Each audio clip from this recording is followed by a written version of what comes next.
লক্ষ লক্ষ যুবক মসজিদে যায় না, একজনেরও কোনোদিন ডেকে বলেননি বাবা মসজিদে চল।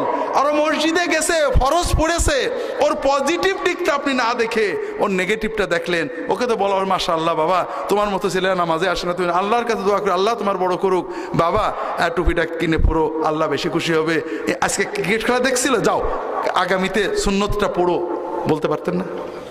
এটা হলো মুহাম্মদ রাসূলুল্লাহ সুন্নত। সব তো সুন্নি, টুপি একটা পড়েছে ইয়া নবী সাল্লাল্লাহু আলাইহি সুন্নি হয়ে গিয়েছে। আল্লাহ রসুল সাল্লাল্লাহু আলাইহি ওয়াসাল্লামকে আল্লাহ প্রশংসা করেছেন, ইবাদতের প্রশংসা করেননি, দস্তরখানে খাওয়ার প্রশংসা করেননি, দাড়ির প্রশংসা করেননি, এ সবই সুন্নত। আল্লাহ প্রশংসা করেছেন ইন্নাকা লা আলা খুলুকিন আযীম, হে নবী আপনি মহান আচরণ চরিত্রের অধিকারী। মানুষকে ভালোবেসে মানুষের সুন্দর আচরণ করতে পারেন, প্রতিটি মানুষের পজিটিভ দিক বিচার করে কথা বলতে পারে। কথা বুঝতে পারেননি? রাসূলুল্লাহ সাল্লাল্লাহু আলাইহি ওয়াসাল্লাম যুব বান্ধব, যুবকেরা তার কাছে মজা পেত, তার কাছে সত্য পেত, তার আচরণ কথা এবং কর্মে মিল পেত। যুবকেরা ভণ্ডামি ভালোবাসে না। কথা বোঝেননি? আপনি মুখের কথা অনেক বলেছেন, কামে নেই, যুবকদের ভিতরে খটকা লাগে, কারণ ওদের তো স্বার্থ চিন্তা নেই, ওরা সত্য চিন্তা করতে চায়। ওরা সত্য পেয়েছে মুহাম্মদ রাসূলুল্লাহ সাল্লাল্লাহু আলাইহি ওয়াসাল্লামের ভিতরে, কথা এবং কাজে শতভাগ মিল, কোনো ফাঁক নেই। যেটা বলছিলাম ভাইরা, আর এক শ্রেণীর মানুষ, সমাজের সাধারণ মানুষ, দেখলেন না একজন রঙের মিস্ত্রি টাকা দিয়ে গেল, এই ধরনের মানুষ রাসূলুল্লাহ সাল্লাল্লাহু আলাইহি ওয়াসাল্লামের সাহাবী হয়েছেন আগে। কেন? তাদের কোনো স্বার্থ চিন্তা নেই। খুব ভালো করে বুঝুন, আমি ঝিনাইদহ ক্যাডেট কলেজের পাশ দিয়ে বিশ্ববিদ্যালয়ে যাই গাড়িতে, ক্যাডেট কলেজের গেটে লেখা আছে সুশিক্ষিত মানুষই সুবিবেচক। কথা বোঝেন? আমার মাঝে মাঝে মনে হয় আমাদের দেশে এই যে কোটি কোটি টাকা লুটপাট হয়, সুদ ঘুষ দুর্নীতি যায়, এরা কি সুশিক্ষিত না মূর্খ? কই সুবিবেচনা তো পাচ্ছি না। আমাদের দেশে এই যে 7 খুন করে 10 খুন করে, মানুষজন খুন করে, লক্ষ লক্ষ কোটি কোটি টাকার সম্পদ লুট করে, ভূমি দস্যুতা করে, এরা কি শিক্ষিত না মূর্খ? শিক্ষিত। কই সুবিবেচনা তো পাচ্ছি না। কথা বুঝতে পেরেছেন? সমাজের সম্পদশালী ক্ষমতাশালীরা সবচেয়ে বেশি অন্যায় করে। 2 লাখ টাকার জন্য মানুষ খুন করে, এরকম কোটিপতি আছে না নেই? আর রিক্সাওয়ালা 2 লাখ টাকা 3 লাখ টাকার ব্যাগ গাড়ির থেকে রিক্সার উপর থেকে নিয়ে খুঁজে খুঁজে মালিককে দিয়ে আসে, এরকম আছে না নেই? আল্লাহু আকবার। এর ব্যাংকে শত শত কোটি টাকা আছে, তারপরেও 2 লাখ টাকার জন্য ও মানুষ খুন করে। আর এর ব্যাংকে টাকা নেই, কিন্তু ওর অন্তরের লোভটাও এত নেই। তো এই লোভ মুক্ত সহজ সরল মানুষগুলো মুহাম্মদ রাসূলুল্লাহ সাল্লাল্লাহু আলাইহি ওয়াসাল্লামের দিন গ্রহণ করছিল। তৃতীয় হলো সমাজের বোদ্ধা কিছু মানুষ, যারা সমাজের অন্যায়কে অন্যায় বুঝতেন, কিছু বলতে পারতেন না, বিকল্প বুঝতেন না, সৎ মানুষ। এরা মুহাম্মদ রাসূলুল্লাহ সাল্লাল্লাহু আলাইহি ওয়াসাল্লামের সাহাবী হয়ে গেলেন। আর বিরোধিতা করলো কারা? 2টো শ্রেণী। সম্পদশালী সমাজের রাজনৈতিক সামাজিক নেতৃবৃন্দ এবং পুরোহিত গুরু ঠাকুর। কথা বোঝেননি? এই 2 গ্রুপ রসুনের খোলার মতো এঁটে গেল। কারণটা কি? কারণ মুহাম্মদ রাসূলুল্লাহ সাল্লাল্লাহু আলাইহি ওয়াসাল্লাম যখন দাওয়াত দেন, তিনি মদ খেতে নিষেধ করছিলেন, ঠিক না? নিষেধ করছিলেন। মক্কায় তিনি বলছিলেন যে মদ হারাম। পরে তো পরে, তখন তো মুসলমান সব হয়ে গেছে। মক্কার মানুষরা কেন বিরোধিতা করলেন? মদ খেতে নিষেধ করছিলেন, বোরকা পড়তে বলছিলেন, নামাজও বলেননি, নামাজও বলেননি, রোজাও বলেননি, হজও বলেননি, যাকাতও বলেননি, মদ খেতে নিষেধ করেননি, বেপরদা চলতে নিষেধ করেননি, কিছুই করেননি। তাহলে বিরোধিতাটা করলো কেন? মুহাম্মদ রাসূলুল্লাহ সাল্লাল্লাহু আলাইহি ওয়াসাল্লাম কিছুই করেননি, শুধু একটা কথা বলছিলেন, লা ইলাহা ইল্লাল্লাহ, ঠিক না? আমরা জানি, আপনারা এখানে যারা আছেন আমার আলোচনা শুনেছেন, তারাও জানেন যে আরবের কাফেররা আল্লাহ মানত, ঠিক না? আল্লাহ যে এক, এটা তারা বিশ্বাস করত, এবং আল্লাহ যে একমাত্র খালেক, মালেক, সৃষ্টিকর্তা, সর্বশক্তিমান, এটাও বিশ্বাস করত। আমি এখন ওগুলো বিস্তারিত পড়বো না, আমার লেখা বইগুলো এখানে আছে। একেবারে 50% ডিসকাউন্টে মাহফিলের জন্য দেওয়া হবে, কারণ সবসময় আসা হয় না, আপনাদেরকে বেশি দামে কিনতে হয়। ইসলামী আকিদা এবং ইমাম আবু হানিফার লেখা আল ফিকহুল আকবার আমি অনুবাদ এবং ব্যাখ্যা করছি। এই দুটো বই পড়লে আপনারা বিস্তারিত কোরআনের আয়াত এবং হাদিস জানতে পারবেন, আমাদের ইমাম আবু হানিফার আকওয়াল জানতে পারবেন। সব মানত, পার্থক্য ছিল শুধু তারা শিরিক করত, আল্লাহর ইবাদত করত আল্লাহর রহমত পাওয়ার জন্য, আল্লাহর বরকত পাওয়ার জন্য, আল্লাহর নেক নজর পাওয়ার জন্য, ওসিলা হিসেবে, মধ্যস্থ হিসেবে তারা আল্লাহর প্রিয় বান্দা, ফেরেশতা, নবী, ওলি তাদেরও ইবাদত করত, তাদের ভক্তি করত, তাদের সেজদা করত। আল্লাহ রসুল সাল্লাল্লাহু আলাইহি ওয়াসাল্লাম বললেন না, আল্লাহর নবী, ওলি, ফেরেশতাদের মহব্বত করতে হবে, আর ডাকা ডাকি, চাওয়া পাওয়া, ইবাদত সবকিছু শুধু আল্লাহকে করতে হবে। আর এই কথার জন্য পুরোহিতরা শত্রু হয়ে গেল, সমাজপতিরা শত্রু হয়ে গেল। ভাইরা, বেশি লম্বা বলতে পারবো না। রাসূলুল্লাহ সাল্লাল্লাহু আলাইহি ওয়াসাল্লাম 3 বছর গোপনে দাওয়াত দিলেন, এরপরে 4 বছর প্রকাশ্যে দাওয়াত দিলেন। আরবের কাফেররা, নতুন যারা মুসলমান হলেন, তাদের উপরে জুলুম করতে লাগলো, ভয়ঙ্কর মানব খুন করতে লাগলো, জানেন না? কিন্তু মুহাম্মদ রাসূলুল্লাহ সাল্লাল্লাহু আলাইহি ওয়াসাল্লাম দাওয়াতকে ঠেকাতে পারলো না। যুবকেরা দলে দলে আসছে, সাধারণ মানুষরা দলে দলে আসছে। তখন সিদ্ধান্ত নিল মুহাম্মদ সাল্লাল্লাহু আলাইহি ওয়াসাল্লামকে শেষ করতে হবে। কিন্তু মুহাম্মদ সাল্লাল্লাহু আলাইহি ওয়াসাল্লামের পিছনে তার চাচা আবু তালেবের নেতৃত্বে পুরো বনু হাশেম গোষ্ঠী, আরবীয় গোষ্ঠী প্রথা, যেমন আমাদের দলীয় প্রথা, আওয়ামী লীগ, বিএনপি। আওয়ামী লীগ লোক যত অন্যায় করুক বিচার করা যাবে না, বিচার করলে মিছিল। বিএনপির লোক যত অন্যায় করুক বিচার করা যাবে না, বিচার করলে মিছিল। আছে না নেই? মুক্তিযোদ্ধা যত অন্যায় করুক বিচার চলবে না, হলেই মিছিল। মৌলানা সাহেব যতই অন্যায় করুক বিচার করা যাবে, বিচার করলে হুজুরা মিছিল। তো ঠিক এই রকম গোষ্ঠী প্রথার ভিতরে ছিল মক্কার লোকেরা। বনু হাশেম, বনু আব্দুল মুত্তালিব মুসলমান হয়নি, 2-1 বাদে। কিন্তু তাদের কথা, আমাদের ছেলের গায়ে হাত দিলে আমরা শেষ রক্তবিন্দু পর্যন্ত লড়াই করব। কারণ তাদের প্রধান যিনি আবু তালেব, তিনি যেটা বলবেন সেটাই মানবে। যেমন আমরা এখন রাজনৈতিক দলে নেতা যেটা বলে সবাই সেটাই বলে, ঠিক না ভাই? ঠিক ঠিক ওই রকম। এই জাহেলি সমাজে, আমরাও জাহেলি সমাজেই থাকি। সত্য, আমরা অনেক সময় বলি আমরা গণতন্ত্র ইত্যাদি, আমেরিকা ইউরোপে গণতন্ত্র আছে, কিন্তু আমরা কিন্তু গণতন্ত্র, আমরা অসভ্য। আমাদের দেশে সংবিধানে আছে, এটা সব দল, সব রাজনৈতিক দল এটা চাই, কেউ ভালো না। সেটা কি, যে দলের এমপি হয়ে সংসদে যাবে ওই দলের বাইরে কোনো সিদ্ধান্ত নিতে পারবে না, নিলেই কি ফস।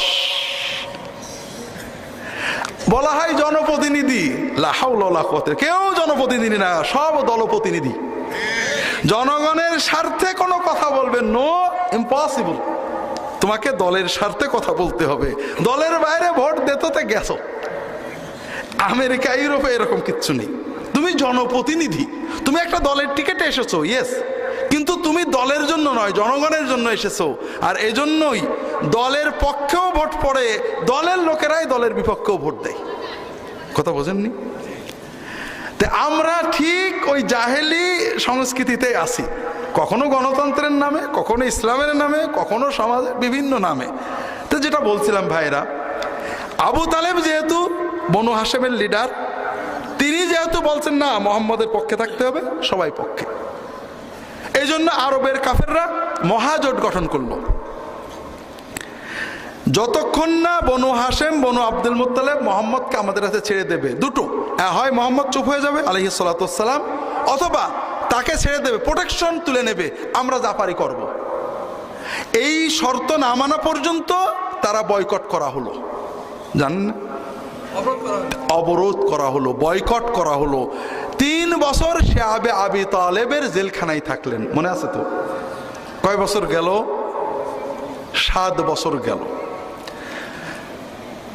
এরপরে যখন বেরিয়ে আসলেন, তখন বিপদের উপরে বিপদ।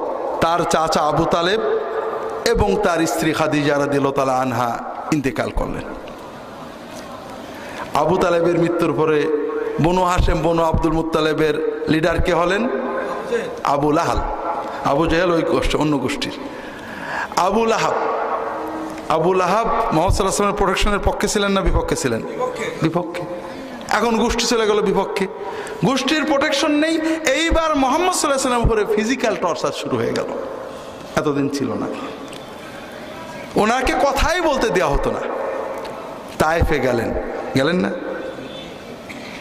তায়েফবাসীরা দাওয়াত নিছিল, নেয়নি।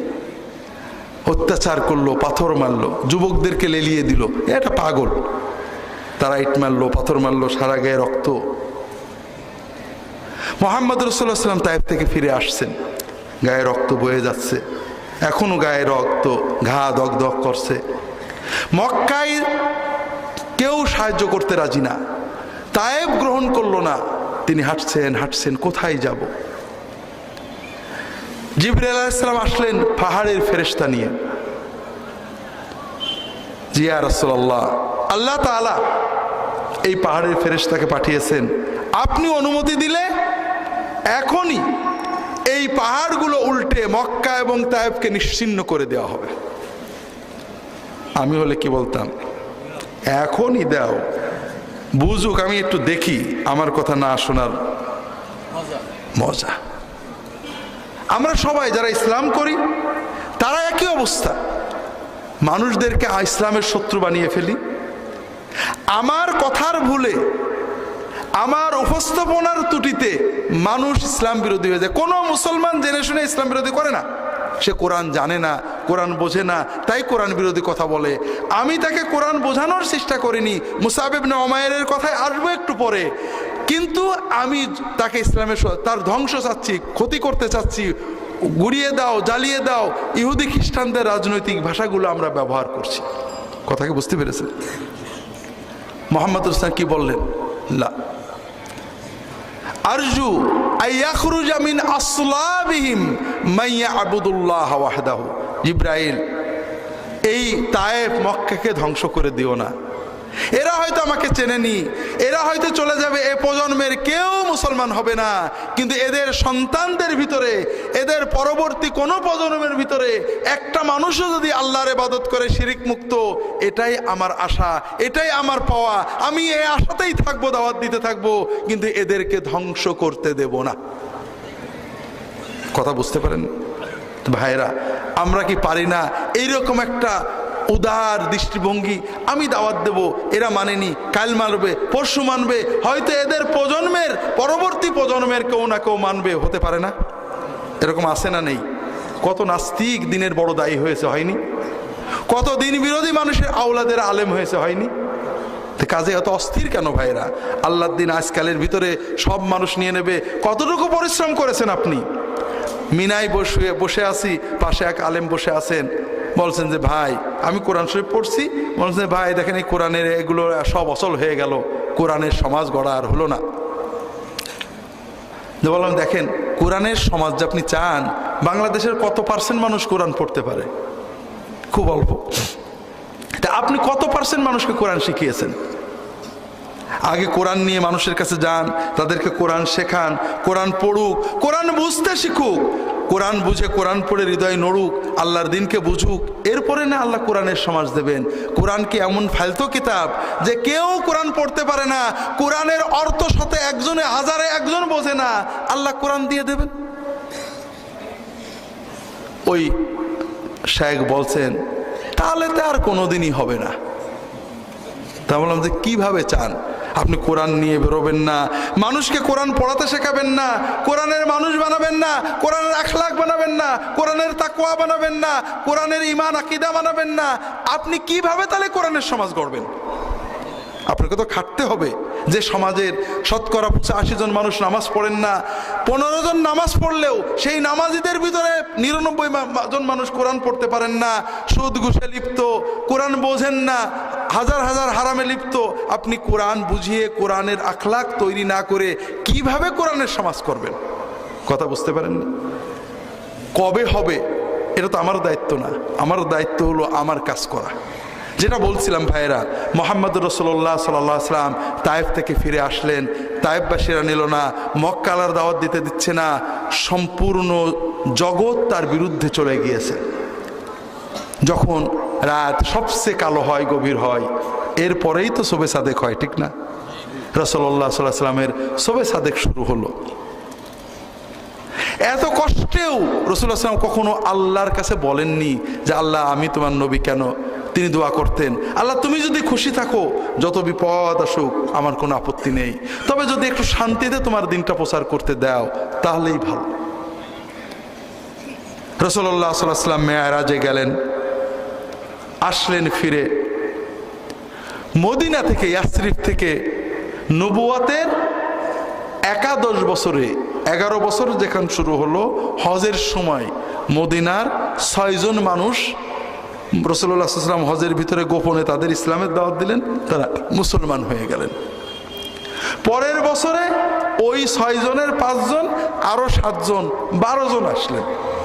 ওই 12 জন ইসলাম গ্রহণ করলেন। এই 12 জনের সাথে রাসূলুল্লাহ সাল্লাল্লাহু আলাইহি ওয়াসাল্লাম মুসআব ইবনে উমাইর নামে এক যুবককে পাঠালেন। মুসআব ইবনে উমাইর যুবক, তরুণ, মক্কার সবচেয়ে ধনীদের একজন, বাবা বিলিয়নিয়ার ছিল, অনেক উট টাকা পয়সা ব্যবসা ছিল, মারা গেছে, মায়ের একটাই সন্তান। সকালে যে জামা পরে বিকেলে পরে না, এত দামি আতর পরে রাস্তায় গেলে মানুষ তাকিয়ে থাকে। এই যুবকের কাছে দ্বীনের দাওয়াত পৌঁছেছে, গোপনে ইসলাম গ্রহণ করেছেন। হঠাৎ মা খবর পেয়েছে মুসলমান হয়েছে তোমার ছেলে। মা ধরছে, বলে হ্যাঁ হয়েছি। মা বলে ছেড়ে দাও, বাপদাদার ধর্ম ছেড়ে এই ওহাবি হয়েছে কেন? আরবরা বলতে এটাকে সাবেই, মানে বাপদাদার ধর্ম ছেড়ে নতুন জিনিস নেওয়া। আমরা যেমন বলি ওহাবি। বলে না আম্মা ছাড়বো না। মা অনুরোধ করেছে শুনিনি, মা জেদ করেছে শুনিনি, মায়ের জেদ বেড়েছে, মা ছেলেকে বেঁধে রেখেছে, খেতে দেয় না। 2 দিন 3 দিন চলে গেছে, মা আশা করছে যে ছেলে এখনই আমার কথা শুনে খাবে, ছেলে আর খাই না। মায়ের মন তো একজন বুঝিয়েছে, ছেলেকে বেঁধে মেরে ফেলে কি হবে, ছেড়ে দাও, যা করে করুক। শেষ পর্যন্ত মা ছেড়ে দিয়েছে, কিন্তু আমার বাড়ি তোর ঠাঁই নেই। যে যুবক সকালে যে কাপড় পরতেন বিকালে পরতেন না, সেই যুবক একটা কাপড় নিয়ে হিজরত করলেন। রাসূলুল্লাহ সাল্লাল্লাহু আলাইহি ওয়াসাল্লাম দ্বাদশ নবুয়তি বছরে এই 12 জন মুসলমানের সাথে তাকে পাঠালেন মদিনায় দ্বীনের দাওয়াত দিতে। কি সুন্দর দাওয়াত দিয়েছেন। পরের 1 বছর না যাইতে মদিনার অধিকাংশ মানুষ মুসলমান হয়েছে এবং 75 জন লোক মুসলমান হয়ে নবীজিকে মদিনায় নেওয়ার জন্য নবুয়তের 13তম বছরে জিলহজ মাসে হজের সময় মক্কায় চলে এসেছে। সুবহানাল্লাহ। কেমন দাওয়াত দিতেন! ওই মদিনার লোকেরাও বিরোধিতা করত। মাতবররা শুনেছে গরিব যুবক এরা মুসলমান হয়ে যাচ্ছে। আওস এবং খাজরাজের যারা নেতা তারা খেপছে, ওই মক্কার থেকে একটা বদমাইশ আসছে, তাই না, আমাদের যুবকদেরকে নষ্ট করছে, এই সরল লোকদেরকে নষ্ট করছে। আচ্ছা যাচ্ছি, তরবারি নিয়ে গেছে। উনি তখন একটা খেজুরের বাগানে বসে আছেন। বলছে তোমার কি জানের মায়া আছে না নেই? জানের মায়া থাকে কেটে পড়ো, আমাদের যুব সমাজকে, সাধারণ মানুষদেরকে নষ্ট করো না। উনি বললেন একটু বসবেন না দাঁড়িয়েই কথা বলবেন?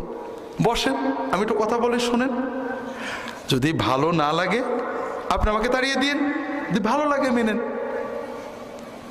নরম করে সুন্দর করে মহব্বতের সাথে দিল দিয়ে বলেছেন। ওই অ্যারোগ্যান্ট মাতবর নরম হয়ে গেছে। তা তো কথা ঠিক, আপনি তো জোর করে আমার কিছু দেবেন না, একটু শুনেই দেখি। বসেছেন, ইসলামের কথা বুঝিয়েছেন, মহব্বত দিয়ে, হৃদয় দিয়ে, আদর দিয়ে সুন্দর করে বুঝিয়েছেন। ওই লোকটা ওই এক সিটিংয়েই সঙ্গে সঙ্গে মুসলমান হয়ে গেছে। এইভাবে বিনয়ের সাথে, ভালোবাসার সাথে, আদরের সাথে, তাকওয়ার সাথে হৃদয়ের সবটুকু অনুভূতি উজাড় করে দিয়ে মদিনার দাঁড়ে দাঁড়ে নারীর কাছে, পুরুষের কাছে, শিশুর কাছে, কিশোরের কাছে, মাতবরের কাছে, কমন পিপুলের কাছে মুসাব ইবনে উমাইর গিয়েছেন, তার সাথীরা গিয়েছেন। আস্তে আস্তে মদিনার অর্ধেকের বেশি মানুষ মুসলমান হয়ে গেল। তাদের ভিতরে চিন্তা যে আমরা থাকতে এই মক্কার জুলুমের ভিতরে নবীজিকে একা কেন ফেলে রাখবো। এ সময়ে রাসূলুল্লাহ সাল্লাল্লাহু আলাইহি ওয়াসাল্লাম অনুমতি দিলেন মুসলমানদের, মক্কার মজলুম মুসলমানদের, যাও মদিনায় হিজরত করতে পারো। শুরু হলো হিজরত। মক্কার মানুষেরা প্রথম প্রথম কেয়ার করেনি, যেটা যাচ্ছে যাক, ঝামেলা কমুক। কিন্তু হঠাৎই খেয়াল হলো যে ওরা তো ওখানে যে আরেকটা আমাদের বিরুদ্ধে সোসাইটি গড়ে তুলবে। যখন হলো না, খবর পেয়ে যাচ্ছে ইয়াসরিবে, মদিনায় অনেক মানুষ মুসলমান হচ্ছে, বলে আসল জায়গায় ঘা দিতে হবে। এখন তো আর আবু তালেব নেই, কাজে মোহাম্মদকে শেষ করা যাবে। তারপরেও যদি বনু হাশেম, বনু আব্দুল মুত্তালেব একান্তই বিচার চাই, আমরা একটা কাজ করব। আমরা সব গোত্রের মানুষ একসাথে তাকে খুন করব।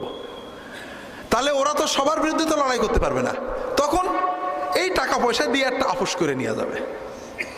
কথা বুঝতে পারেন? তারা সিদ্ধান্ত নিল। রাসূলুল্লাহ সাল্লাল্লাহু আলাইহি ওয়াসাল্লামকে আল্লাহ তাআলা ওহীর মাধ্যমে জানালেন, আপনাকে বেরোতে হবে। আবু বকর রাদিয়াল্লাহু তাআলা আনহুর সাথে তার কথা হয়েছিল, তিনি অপেক্ষা করছিলেন। রাতের গভীরে 27শে রজব, কয় তারিখ? কোন বছরে? নবুয়াতের 14তম বছর, যেটা হলো প্রথম হিজরি।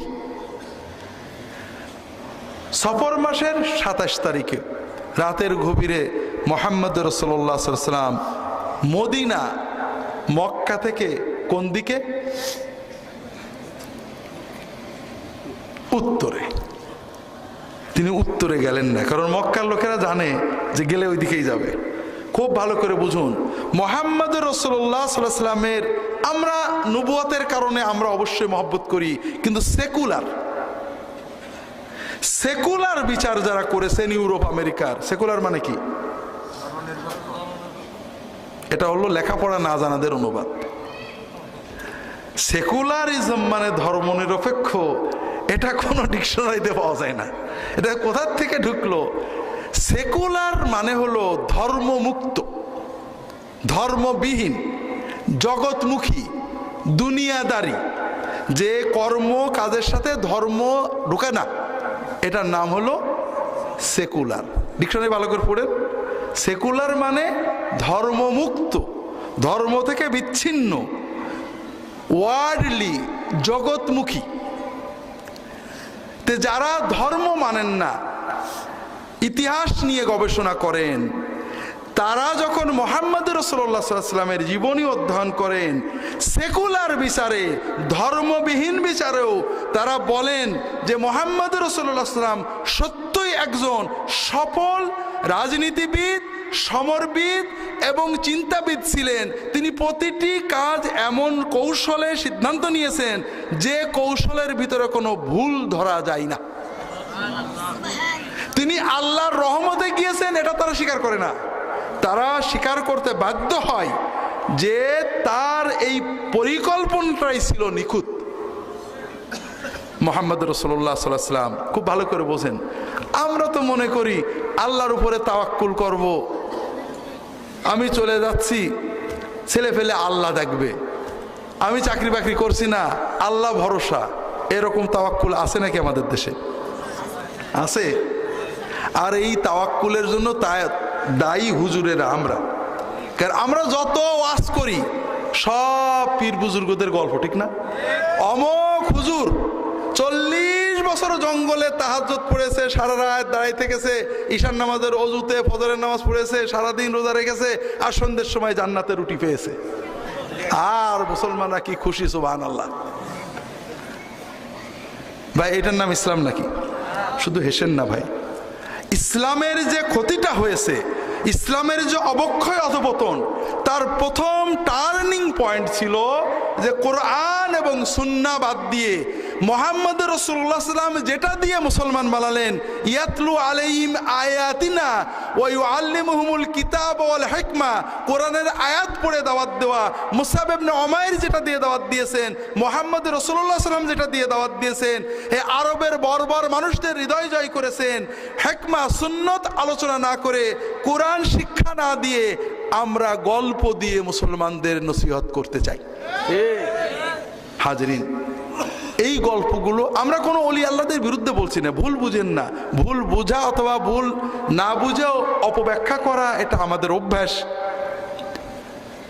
বুজুর্গদের নামে যে গল্পগুলো, এগুলো অধিকাংশ মিথ্যা, কোনো সনদ নেই। আর আল্লাহ কোরআনে মুহাম্মদ সাল্লাল্লাহু আলাইহি ওয়াসাল্লাম এবং সাহাবীদেরকে মডেল বানিয়েছেন, পরের বুজুর্গদের মডেল বানাননি।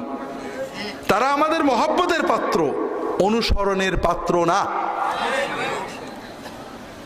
দুটো গল্প বলি, আমি বিভিন্ন জায়গায় বারবার বলার চেষ্টা করি একটু আপনাদের চোখটা খোলার জন্য। আশেকে রাসূলের মডেল কে? ওয়াইস কারনী রাহমাতুল্লাহ আলাইহি, ঠিক না? তার গল্প শুনেছেন? তিনি কি করছিলেন? দাঁত ভেঙে ফেলছিলেন। উহুদের যুদ্ধে রাসূলুল্লাহ সাল্লাল্লাহু আলাইহি ওয়াসাল্লামের দাঁত ভেঙে যাওয়ার খবর পেয়ে উনি কোন দাঁত ভেঙেছে বুঝতে না পেরে একটা একটা করে সবগুলো দাঁত ভেঙে ফেলছিলেন, ঠিক না? সাহাবীরা কি দাঁত ভাঙছিলেন? তাহলে বড় আশেক ওয়াইস কারনী রাহমাতুল্লাহ আলাইহি, সাহাবীরা তো না। কি করে হলো? তারা তো দাঁত ভাঙেননি। খুব ভালো করে বোঝেন, ভালো করে বোঝেন। গল্প আজীবন শুনেছেন, গল্পের হাকিকত বোঝেন। আমার পীর ও মুর্শিদ ফিলিস্তিনে যুদ্ধ করতে গেছে দাজ্জাল বাহিনীর বিরুদ্ধে। খবর আসলো দাজ্জাল বাহিনীর গুলি লেগে আমার পীর ও মুর্শিদ শহীদ হয়ে গিয়েছেন। আমি তার আশেকে পাগল হয়ে নিজের পিস্তল নিজের বুকে দিয়ে গুলি নিয়ে আমিও শহীদ হয়ে গেলাম। আমার পীর যে জান্নাতে যাবেন, আমিও সেই জান্নাতে যাব, ঠিক না ভাই? হবে না? আমার কাছে খবর আসলো ইহুদিদের গুলি লেগে হুজুরের দাঁত ভেঙে গেছে। আমিও সঙ্গে সঙ্গে একটা হাতুড়ির বাড়ি দিয়ে নিজের দাঁত ভেঙে ফেললাম। ইহুদির গুলিতে, শত্রুর গুলিতে দাঁত ভেঙে আমার হুজুর যে পরিমাণ সওয়াব পেয়েছেন, নিজের হাতুড়ির বাড়িতে নিজের দাঁত ভেঙে আমিও সেই পরিমাণ সওয়াব পাবো, ঠিক না? কি পাবো? কিছুই না, নগদ গুনাহ পাবো। কি পাবো? নগদ গুনাহ। হারাম। যে কোনো মানুষের আশেকে, নবীর আশেকে, অলির আশেকে, যে কোনো দাবিতে যদি কেউ নিজের দাঁত নিজে ভাঙে, নিজের হাত নিজে কাটে, তাহলে সওয়াব হবে না গুনাহ হবে? যদি বেহাল হয়ে অচেতন হয়ে কিছু করে, সওয়াবও হবে না, গুনাহও হবে না। ওয়াইস করেনি, কখনোই এই অন্যায় কাজ করেননি। এটা বানোয়াট গল্প। আর এই বানোয়াট গল্প দিয়ে আমরা ইসলামের নামে কি শেখাচ্ছি? ইসলাম কি দাঁত ভাঙার মডেল নাকি? সাহাবীরা কি নবীজির দাঁত ভাঙা শুনে প্রত্যেকে বসে দাঁত ভাঙছে নাকি? না, এর নাম ইসলাম নয়। সাহাবীরা কি করেছেন? মদিনায় একজন অসুস্থ সাহাবী শুয়ে আছেন, খবর এসেছে মুহাম্মদ সাল্লাল্লাহু আলাইহি ওয়াসাল্লাম শহীদ হয়ে গিয়েছেন। নিজের তরবারিটা বের করে নিয়েছেন, নিয়ে নিজের বুকে মেরে নিয়েছেন নাকি? না, তরবারি নিয়ে ছুটেছেন। যে কাফেরেরা আমার নবীকে শহীদ করেছে, ওই কাফেরদের বিরুদ্ধে শেষ রক্তবিন্দু পর্যন্ত লড়তে লড়তে মরবো, তিনি লড়াই করতে করতে শহীদ হয়ে গিয়েছেন। এর নাম হলো আশেকে রাসূল। রাসূলুল্লাহ সাল্লাল্লাহু আলাইহি ওয়াসাল্লাম দাঁত ভেঙেছে, সাহাবীরা দেখেছেন, প্রত্যেকে হাতুড়ি নিজের দাঁত ভাঙছেন নাকি? না, প্রাচীর হয়ে দাঁড়িয়ে গেছেন নবীজির চারপাশে। শত শত বৃষ্টির মতো তীর আসছে নবীজিকে হত্যা করার জন্য। দাঁড়িয়ে তারা পাঁচিল দিয়ে নিজের দেহকে ঢাল বানিয়েছেন, মানব ঢাল, হিউম্যান শিল্ড। নিজের দেহে শত শত তীর লাগিয়েছেন, রাসূলুল্লাহ সাল্লাল্লাহু আলাইহি ওয়াসাল্লামকে রক্ষা করেছেন। এটা হলো আশেকে রাসূল। কথা বোঝেননি? যে গল্প আমরা শোনাই, এটা কি অনুকরণীয় না? ঘরে বসে নিজের দাঁত ভাঙা যায় নাকি? এটা কি ইসলামের কোনো নির্দেশিত রিকমেন্ডেড কাজ? না। তাহলে এই গল্প আমাদের ইসলাম বিরোধী চেতনা তৈরি করছে, আমাদেরকে চমৎকৃত করে। সুবহানাল্লাহ বলতে পারি, কিন্তু এটা কোনো মডেল না, এটা বানোয়াট কথা।